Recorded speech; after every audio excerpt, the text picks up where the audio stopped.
Slanjava, welcome to Whiskey and Synths. This is the little bonus episode on Fontaines DC with 2 extra tips because it's World Whiskey Day and I was feeling generous and I've been tanning a little bit of this Talisker from the Isle of Skye in Scotland. Slanjava and cheers to you. Cheers, shout out Gary, my colleague who got me the Talisker. Look at the box of it, it's really nice. Ooh. And shout out Fatima who got me this as well. The Quake for whiskey's for sharing. So digitally, I'll share it with you just now. But I'm going to do 2 things. We're going to talk about, do Fontaines DC use crazy effects pedals? Now they're a super rich, successful band, and the answer is no. And then we're going to talk about energy vs perfectionism. Who wins this battle when recording? All right. So let's get into it. Connor said, pedals, I'm not a massive pedal guy, to be honest. I just try and have a nice overdrive. I use a Strymon Echo. The saturation on that is the best I've ever heard for what I'm trying to do. It's really transparent and it's just like a preamp that drives the amp a little bit more than the Fender Twin normally sounds. And that's the amps the band normally use as well, as discussed in another video I've done on the band.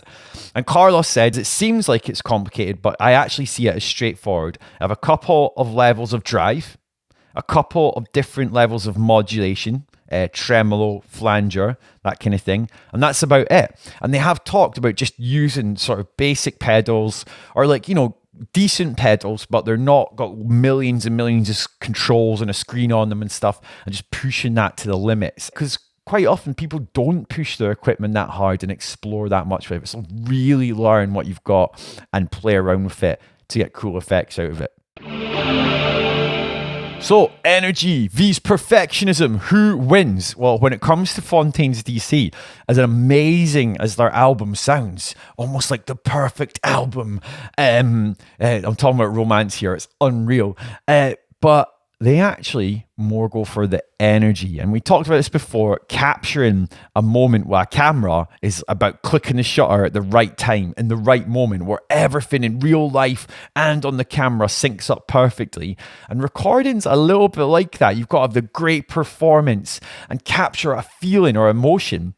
So Dan Carey, their producer, he said, when you're in the midst of making a record, you're the producer performing almost as much as a band. You need to keep the sessions moving, ensure each day has a good arc to it and there aren't any gaps because you're just like dossing around with a MIDI cable. So if you're more on the production side out there, energy in the studio is so important. You need to keep people motivated, keep it fun, keep it moving fast. And this is when I went sound engineer in college. Shout out Richie, my teacher. He said the exact same thing.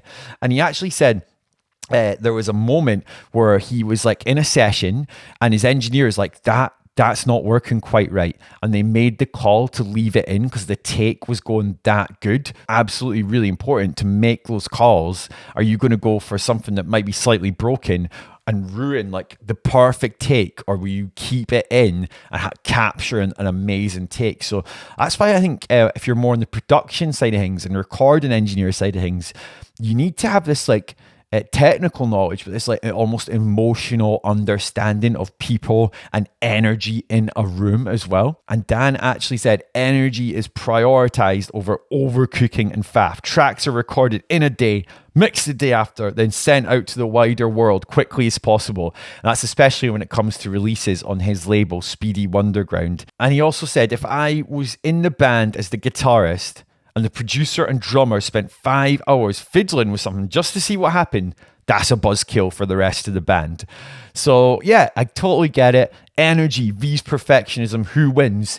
And in Dan Carey's case, who's produced Fontaines DC and many other amazing artists, he goes for the energy side of things, and Fontaines seem to do that as well. So as a thanks for watching this far, everyone, I just want to say Slanjava. If you're struggling with your own mix, I've got a free 4-step PDF to fix your mix. Because obviously there's like millions of things you can do in your mix. So I've broken it down to this 4-step roadmap where you could just do it in 4 little sessions over the course of like a week or whatever, and your mix will be sorted. So basically, if you're the kind of person that's like, I can always hear more, or it's just not done with it yet, this is for you, and it'll really help out. And I think it's going to help so much. I even guarantee it. In this, you get the chance to book a half-hour Zoom call with me where I'll for free just go over it with you and look at your actual mix via screen sharing and stuff, just because I want to help you out. And I've got 5 of these sessions a month, so book it on now if you want to by clicking the link below as a thank you for watching the Whiskey and Synths videos, and especially because it's Whiskey Day, World Whiskey Day when this video drops. I'm so buzzing for that. And World Whiskey Day and World Synth Day are in the same month of May, so absolutely buzzing for that. I'm having a wee Talisker here in my little quake. I hope you're good. Comment below what whiskies you are enjoying on World Whiskey Day. Hope you're enjoying the podcast. Hope you enjoyed the little fisheye lens setup. I thought I'd play around with that. And also because it's World Whiskey Day, I thought, if you drink too much whiskey, your eyes go a bit like, whoa, that as well. Also coming up, I'm going to do a few more videos where we do a bit of a screen share and look at different plugins and all that kind of stuff. So guys, I just want to finish up by saying Slandrova. Thanks for tuning in to Whiskey and Synths. If you like this video, you're going to love this next one. Catch you later. Whiskey.